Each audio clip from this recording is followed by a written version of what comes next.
The policy has been plagued with problems ever since Seymour cut its cost, favouring mass-produced hot meals over local providers with bespoke meals like sushi. Oh, look, if you don't get that sushi's woke, I don't know how to wake you up. And having fought the war on woke sushi, some of the government's now moving on to the woke public workforce. New Zealand First has pitched a members' bill that would change the Public Service Act to remove any mention of diversity in hiring. New Zealanders want some plain common sense restored to government. Taking a leaf out of the most populist of playbooks. And our country will be woke no longer. And the PM sounds a bit keen. When we took the keys to the place, it was pretty woke. Judith Collins, yes, this Judith Collins, Oh, is there something wrong with me being white? is currently in charge of reforming the public service. I am the least woke person, possibly because I'm already well awake. And so consequently, I think the public service reforms that we've got coming will be heartily rejoiced about. We want to make sure that everything is done on the basis of meritocracy. The PM perhaps implying some who've been hired haven't been hired for talent. And I think it is important to presume. I wonder, like, for example, if you were a 33-year-old bank teller and all of a sudden you were put into a position to be the Minister of Health, I wonder if that is being hired on merit, or is it a DEI hire? Maybe they needed someone who was sub 5'1" to get their quotas up or something, Chewie, because this bullshit is nothing but, because to have a politician, to have a fucking board member be Prime Minister and talk about meritocracy and only having the right credentials in the right place, when politicians of all people in society are the ones who are never qualified to do it. I mean, say what you will about Shane Retty. He had an MD after his name. He was a doctor. Now a bank teller is running health. Meritocracy? Please, bitch. I love it when they talk about meritocracy, because the unsaid portion of that is the reason that okay, let's be honest, mediocre white businessmen all end up in leadership positions is because somehow they are better than any other candidate. Like, can you look at Luxon's performance? Can you look at Seymour's performance? Can you look at Simeon Brown's performance and go, yes, I can see why you're in the position that you're in. You are very good at this. You can't. And for Judith Collins to stand there and somehow miss the point that as a woman in Parliament, you don't have to go back very far before that was the same argument we're having now about brown people, or the fact that because we might sort of go, hey, isn't there a benefit to having more women in the room, more representative people of our population in the decision-making parts of our government, that there's a benefit to that. No, the Treaty of Waitangi will be fine if we only have white people commenting on it. White European men. Let's get things back. Let's get New Zealand back on track. Just the hairline's back. Just to make sure that the National Party in this government is an equal opportunity DEI hire, because you could actually have a female whose specialists are honours degrees in English and languages also run finance. That could be another thing that meritocracy wouldn't line those two positions up. So I'm just saying, politicians, please don't ever put out there that you think this world should be a meritocracy, when if we actually had politicians who were suited to the portfolios they had, we would have a very different country, country. I am just sick of the National Party specifically being some work experience program for an old boys network of very, very average white dudes. Yeah. They are not good at this. They don't have the experience. They have failed upwards. They haven't created anything. Like, I would rather have one of these national MPs that come from a farming background. At least they fucking did something.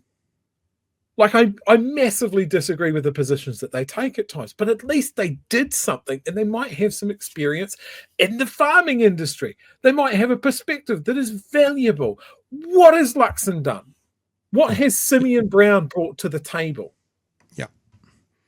Yep. Nothing. Okay, we're gonna get to the end of this because we need to. And I think it is important to presume that the people who have been appointed are being appointed for their merit. Can you give us an example of where meritocracy hadn't occurred? Can you give us an example of where someone... Because you about can't. Simeon Brown. What about Nicola Willis? I can give you a few. has been hired into a role Christopher Luxon. and they shouldn't have been? Yeah, I'm just going to say to you, we have a piece of work underway around the Public Service Act. Judith Collins is a new minister working with a new Public Services Commissioner. That came nowhere near answering the question. Yes, there you go, Chewie. Can we talk about Luxon being so qualified for his role that he does not have a portfolio? He hasn't got an area of responsibility, apart from his own ministers, which he can't control. That is not a meritocracy. The one thing you could say about politicians is they are elected. So whether they're qualified or not, people have put them there.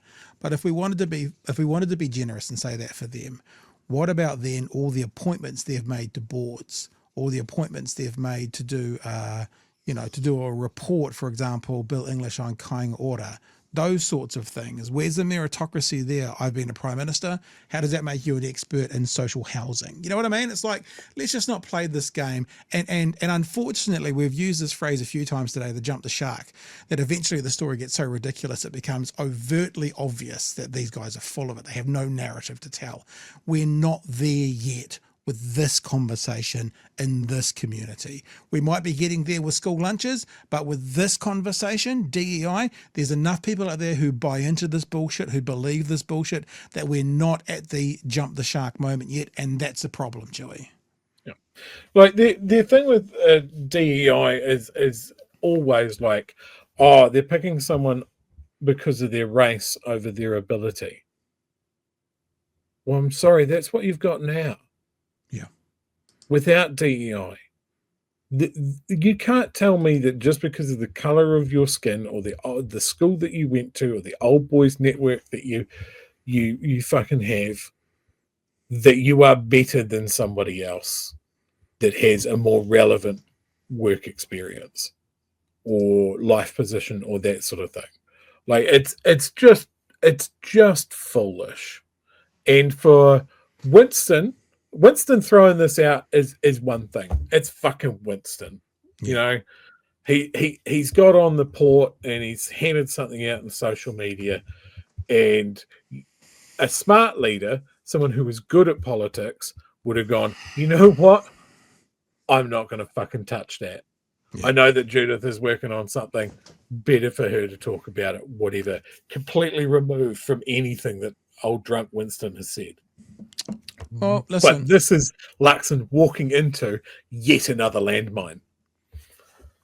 I sent you a tweet this evening, Chewie. I mean, a text. Did you get it? Yes. Who you'd like to invite onto the show? Just for people to know, because often people say to us, why don't you talk to the government? Why do you only have your echo chamber going? So tonight, again, we approached Luxon, Winston Peters, David Seymour, Nicola Willis, Erica Stanford, wondering if they would come on. They have stopped responding to us altogether. We used to get a polite decline. Now we tend to get nothing. Chewie, is there anyone else on that list? Should we try Simeon? Simeon Brown? Simeon? Tama Potaka? Tama as well? Okay, we'll go for some of those. Because what I was going to say is... Oh, and our glorious, very, very much fronting the media at all times, Minister for the South Island. We would love to have him on the show. What is it, James Meager? Where's the South Island again? It's the place that you're currently in. So that's like so the world doesn't stop at Wellington. Well, it might do. It depends on how the ferries go. But no, because what I was going to say is the first question is, Mr. Luxon, imagine I'm a 5-year-old. It's not hard with me. Could you explain woke to me, please? Could you explain that? What is woke? Did you see Winston's tweet the other day? I did not. About this. Okay. I'm going to have to log into Twitter, aren't I? I can do it. Give me. Have a look at Winston's thing. Oh, I found my... It was so dumb, it made me log in. Okay, so I'm not going to put it up on screen. I'm just going to read it. A number of people have recently been asking what we mean when we say woke. Very good question, says Winston. Definition of woke. Adjective. 1. A state of awareness only achieved by politically correct fascists who are dumb enough to find injustice in everything and other than their own behaviour and believe that they have the right to harass and lecture others about how they should think. 2. Any out-of-touch, pearl-clutching virtual signaller who cannot define what a woman is. That is what we need by woke. Okay, so your argument, Winston, is so strong that you can't even just go to a dictionary and get the definition of woke because it's very accurate. You've had to fucking make one up. This is the dumbest thing. How much do you want to? Here's the thing. How much do you want to bet that if you asked Winston about this tweet, he would have no clue because he wouldn't go near Twitter. Someone will be doing it for him. So if you asked him that question and he went, "What are you talking about?" I mean, well, just give us the definition. Like, I tell you a story. Tangent. The number 2. I can't remember his name, but the number 2 for New Zealand First came on one of my radio shows when I was working for ZB, and I kind of tried to. I was being a bit mean to him from New Zealand First, and New Zealand First had like 10 principles. And I said to him, "Do you know what the 10 principles are?" And he's like, "What's number 10? And he didn't know any of them. And I got to a point where I just went, "Okay, fair enough. I'm being a bit mean. What's number 1?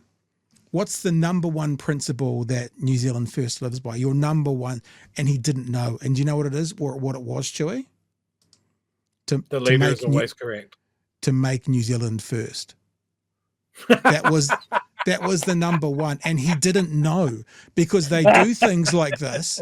Other people do them, other people write them, and they have no idea.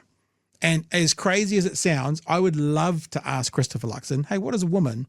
Not because I care about the answer, but I'd like to actually see him go into conniptions and have all of those people on the right realize that no one would answer that question and no one can answer that question. It would be hilarious.